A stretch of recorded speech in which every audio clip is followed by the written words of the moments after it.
Every single morning, millions of us interact with a simple cup of coffee. But the journey this beverage takes, from a tiny seed in the ground to that dark liquid in your mug, is actually this incredible multi-year scientific symphony. It's an amazing blend of biology, thermodynamics, and pure human ingenuity. Let's dive right into this explainer and see how it all comes together.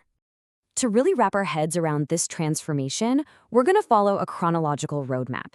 We'll be looking at 1. Botany and genetic origins, 2. Harvesting and processing methods, 3. The chemistry of roasting, 4. Extraction and brewing science, and finally, 5. Global coffee cultures.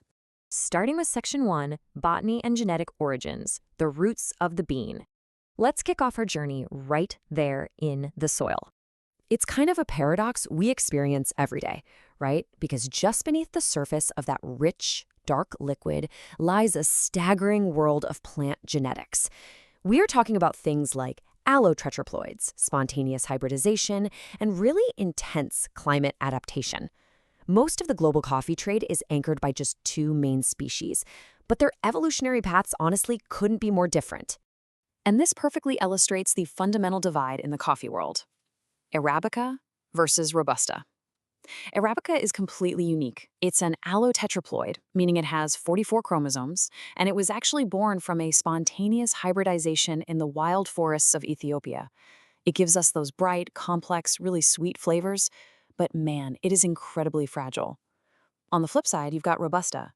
It only has 22 chromosomes, thrives in the hot lowlands, and packs almost double the caffeine. And why is that? Well, because caffeine actually acts as a natural insecticide and antifungal agent. It makes the plant highly resilient, sure, but it results in a distinctly bitter, woody flavor profile. Now, what's truly fascinating is how specific varieties within Arabica have totally shaped the modern specialty market. Take the bourbon variety, for example, which is often called the Queen of Arabica.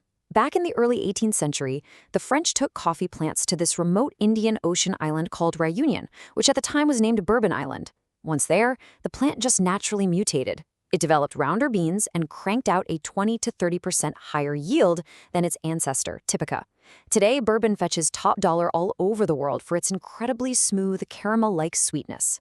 That even includes incredibly rare heritage batches grown in Dalat, Vietnam, where there are only about 500 original trees left. Moving on to Section 2, harvesting and processing methods, shaping the flavor. Going from the tree to the farm, this is exactly where human intervention meets natural biology. So once the coffee cherries are harvested, farmers have to strip away the fruit just to get down to the seed inside. In the classic wash process, the really crucial step involves natural biology. After they mechanically remove the outer skin, the seed is still completely covered in this sticky, insoluble layer of mucilage, which is made up of pectin and sugars. To break all of that down, farmers utilize natural yeasts and bacteria in fermentation tanks, leaving them there for 12 to 36 hours to hydrolyze that pectin. Once it's all washed and dried, this specific method yields a final cup with just incredibly high flavor clarity that perfectly highlights the bean's natural terroir. But coffee farmers today, they're pushing the boundaries, much like viticulturists do in the wine world. They are playing around with experimental methods like anaerobic fermentation, where oxygen is completely purged from sealed tanks to create these wild lactic acids. Even more mind-blowing is carbonic maceration, a technique adapted directly from the Beaujolais wine region. By flushing pressurized CO2 into a tank of whole cherries, they force an intracellular fermentation. Basically, the enzymes inside the fruit itself start metabolizing the sugars, completely bypassing external microbial decomposition. The result is just pristine clarity and these wild, creamy stone fruit notes. Let's jump into Section 3, the chemistry of roasting, thermodynamic transformation. Up until this point, we just have a dense, green seed. Let's step into the roastery to see how it magically transforms. Roasting is absolutely all about heat management. At first, the bean absorbs heat during the endothermic drying phase. Then it moves right into the Maillard reaction, where amino acids and sugars combine to create hundreds of complex aroma compounds. And then the magic really happens. Right around 196 degrees Celsius or 385 degrees Fahrenheit, the bean acts exactly like thermodynamic popcorn.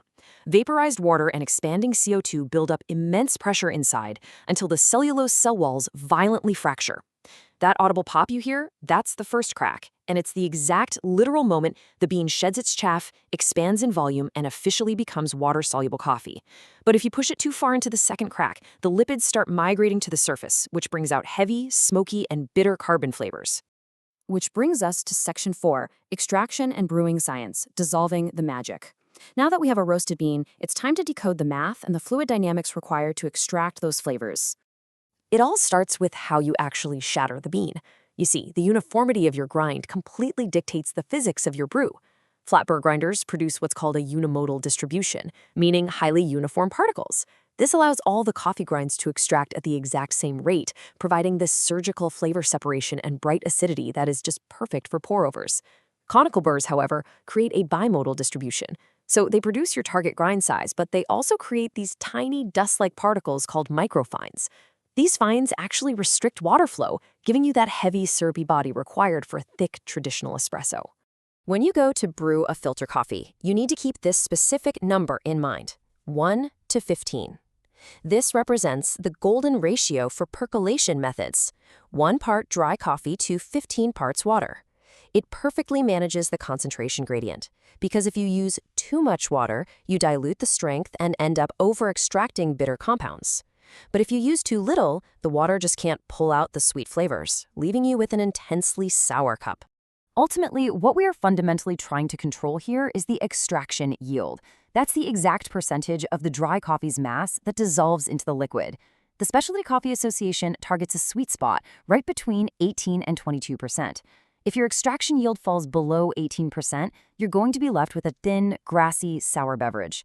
But push it past 22% and you start dragging out heavy wood fibers and dry, harsh, bitter polyphenols. Extraction is truly a delicate science of balance. And for the espresso lovers out there, your magic number is 9. 9 bars of atmospheric pressure, to be exact. Because the coffee is ground so finely and compacted into a puck, gravity alone just isn't enough.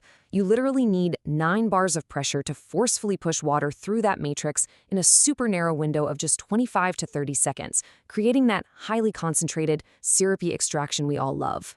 Finally, Section 5, Global Coffee Cultures, Community in a Cup. Let's zoom out from the microscopic chemistry for a minute and travel the globe to see how humans actually celebrate this extracted solvent. Over in Ethiopia, the historical birthplace of Arabica, coffee is never just a quick caffeine fix on the way to work. The Buna ceremony is a deeply spiritual, communal event that takes hours to unfold. The hostess roasts the beans fresh over charcoal, grinds them by hand with a wooden mortar, and brews them in a traditional black clay jebena pot.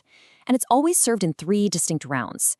Abel for the elders as a sign of respect, Tona, and finally Baraka, which represents a blessing to close out the gathering. Moving over to the Middle East, the Turkish method embraces the exact opposite of modern filtered clarity.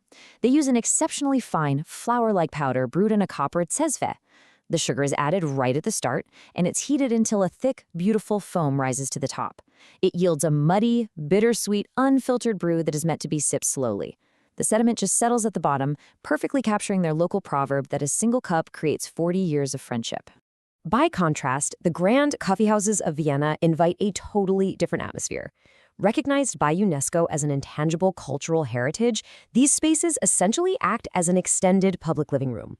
You can sit there for hours in plush velvet booths, reading newspapers from the racks, being served by a formally dressed Herr Ober. He'll bring you a Vienna melange, which is an espresso with equal parts steamed milk and foam. And it is always accompanied by a customary glass of top water topped with an inverted spoon to denote freshness. Down under, Melbourne turned espresso into an absolute obsession. Following World War II, a massive influx of Italian and Greek immigrants brought their espresso machines and vibrant cafe culture with them. Melbourne took that traditional Italian approach and refined it into a fiercely independent, hyper-quality focused culture. They outright rejected corporate chains, championed the artisanal barista, and ultimately gave the world the velvety microfoam of the flat white. Plus, they birthed their own unique local creation, the Magic, which is a perfectly balanced double ristretto topped with steamed milk. And the invention of Café Trung is just a perfect testament to human ingenuity in the face of adversity. When dairy was severely scarce in Hanoi, Vietnam back in 1946, a bartender named Mr. Nguyen Giang had a brilliant idea. He adapted to the intense, bittersweet, highly caffeinated Robusta coffee that was available to him by topping it with a rich meringue-like custard. He made it by whipping egg yolks, sugar, and condensed milk. The result? Café Trung, or egg coffee, a completely decadent beverage born from absolute necessity that has become a lasting cultural icon. So, as we wrap up this explainer, I want to leave you with this one thought. Your simple morning routine is an absolute masterpiece. It is the culmination of millions of years of biological evolution, the precise thermodynamic mastery of the roaster, the literal fluid dynamics of extraction, and centuries of global history and human connection. Next time you take a sip, what notes will you discover in your cup?